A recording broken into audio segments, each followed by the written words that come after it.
Hey guys, welcome back to Contest Prep University. Joe Klemczewski, Adam Atkinson, episode 4 in our series on fat loss options.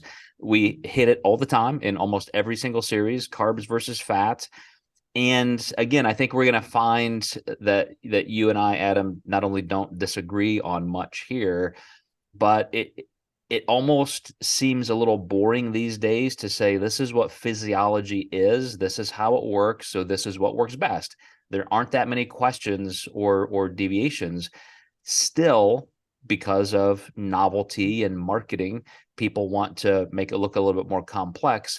So in trying to avoid all of that cliche banter from pop culture, when you're trying to explain to a client, this is why I think you need this much carbohydrate versus fat, this is why these percentages or grams or ratios are the way they are, how do you explain that to clients?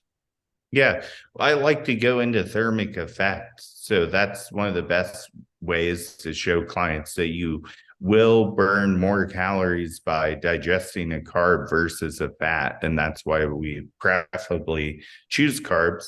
There can be a little bit of a boost in thyroid function with carbs as well, which is advantageous also. So there's definitely a lot of wins there. Not to say that you can't do it with high fat. But if you do want to take advantage of, your body, spending calories to even just process the food that you're eating, which requires you no physical, mental labor at all, that's a win. Mm-hmm. Well, I had to, just not to be completely counterintuitive or counter to what you're saying. I'm gonna show you the end of the spectrum because I increased clients' fat intake twice this week, not because I think it's a better method, but very specifically for the food need that they have, including their genetics and their health. So I totally agree with you. Always think carbs first above fat. That is just ad nauseumly proven in research.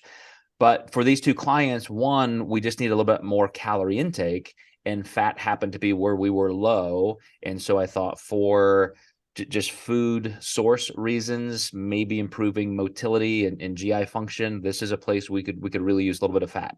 Another client, it was literally for GI reasons, where with some distress and so forth, we needed to reduce carbohydrates, add something that would be a little bit more innocuous for digestion and maybe even helpful because of just the stool formation.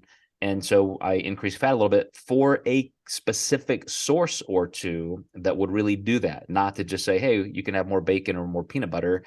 It was something that would help the GI system. So I know those are a couple little nuances, but at the same time, carbs versus fats, you do have some preference opportunity. Yeah, with GI issues, the higher fats can definitely be a great option. I interestingly had a client with some pretty severe digestive distress, and we actually were keto for a while. And during her prep, some of her moves were isocaloric, so same calories, but we shifted up carbs pretty massively and fats lower. And those weeks, she was losing body fat, which was really cool to see. And she was pretty fascinated with how that worked. I was like, it's just the thermic effect. You're burning more calories by eating this amount of calories from carbs versus this amount of calories from fat. And we were able to manicure a lot of the core phase of her prep. She was already pretty lean too. So I do want to preface that. A lot of the core phase of her prep was just switching into a higher carb diet, which was really cool to see. Mm-hmm. And one of the things that I think you bring up a good point regarding is that you should be willing to experiment a little just to see how it feels to you.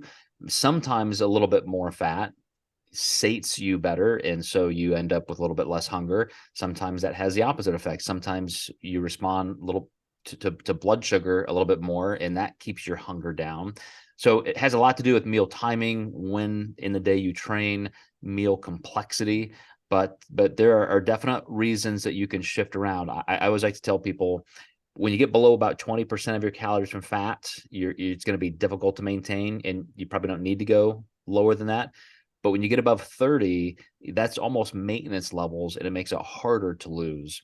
But when you've got your protein nailed down, you have the right amount of fat, then carbohydrates are a place that you can really fluctuate, going all the way back to our first topic in the episode, in the series, which is your speed of weight loss. You can really control it better when you're dealing with that one variable.